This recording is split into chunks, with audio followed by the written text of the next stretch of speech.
Donc là, on va préparer les emboîtements entre la phase E, la grande, et les phases E' et petites. Donc là, pour vous montrer, j'en ai déjà fait une qui était emboîtée.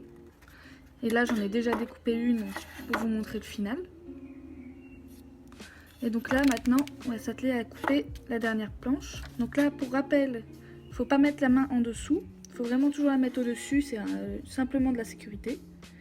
Et donc on commence par couper une première fois en douceur en suivant bien la ligne.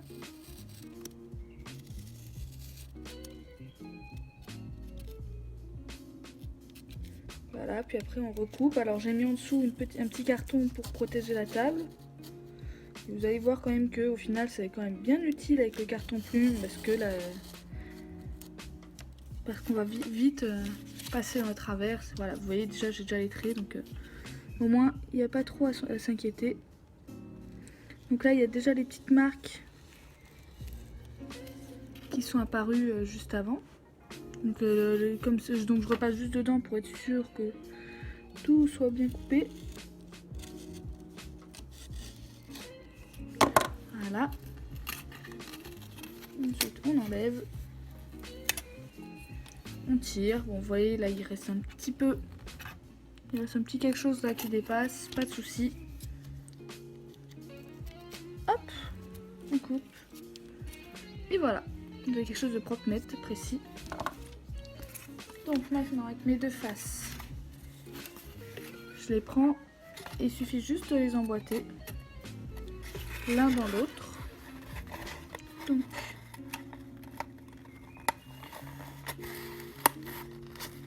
il faut juste maintenir un petit peu le carton, voilà. Pour le moment où les deux faces se croisent vraiment au milieu, que ça puisse s'écarter, écarter un petit peu les bords. Vraiment pas de beaucoup, hein, ça va se jouer, voilà. Ça aura juste à donner un petit peu de jeu en tirant un peu dessus. Et ce sera suffisant. Hop. Et donc le dernier.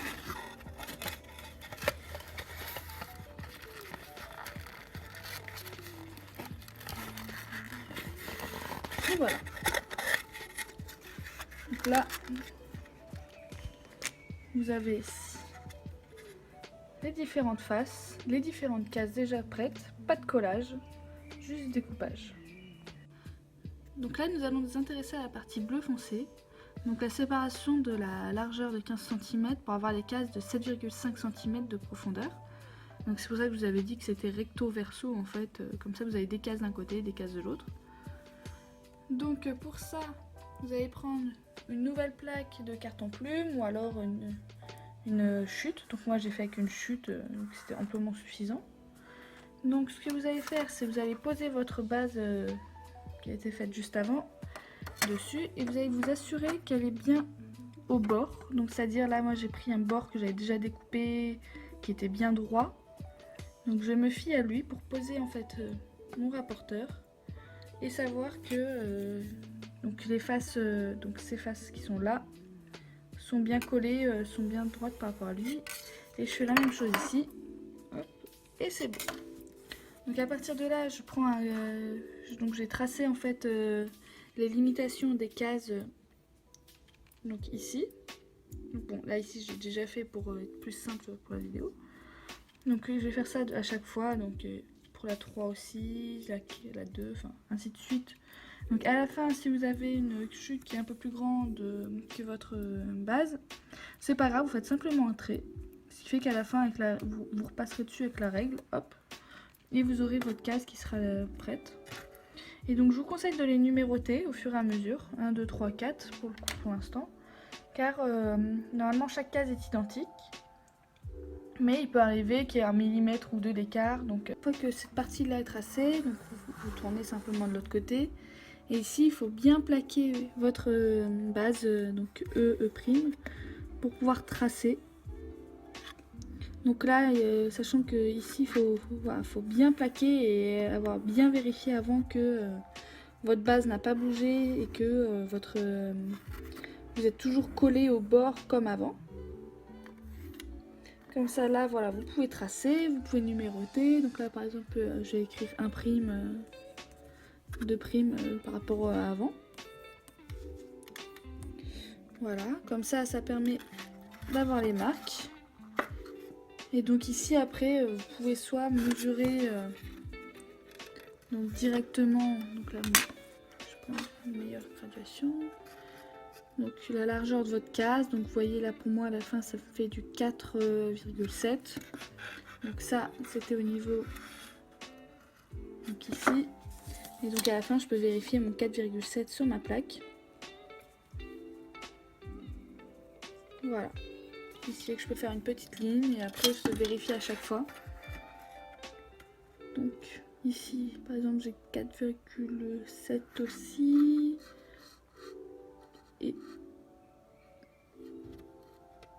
ici aussi, donc c'est parfait, ce qui me permet donc de noter le 4,7 et à la fin je pourrai tracer ma petite ligne qui me permettra à la fin de savoir où je dois découper.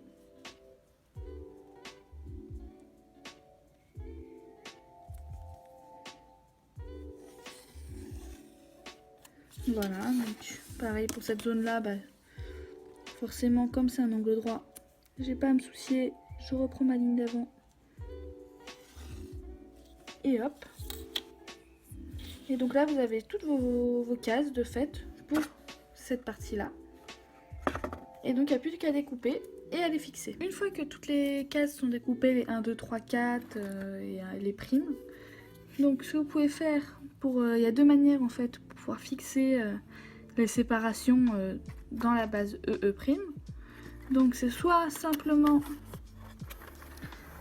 faire coulisser à la moitié votre morceau. Donc là il tient tout seul, il n'y a pas de problème. C'est solide, mais c'est pas non plus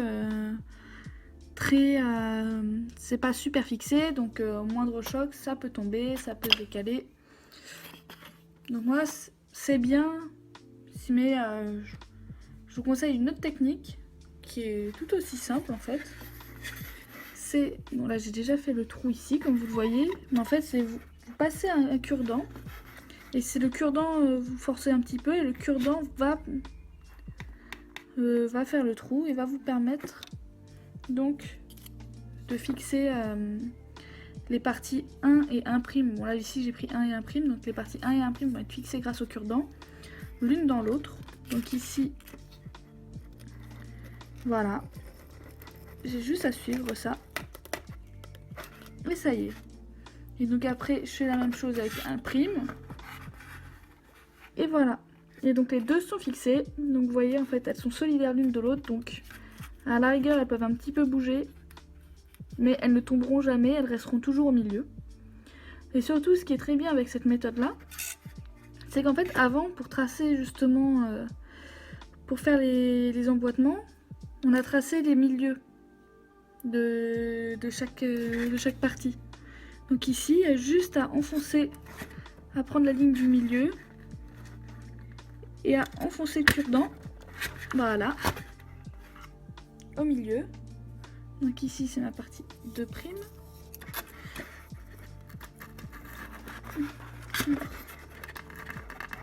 Voilà, donc à peu près au milieu.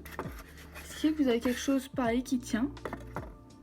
Et je viens de l'autre côté et je fais la même chose avec le 2, je fais la même chose avec le 3.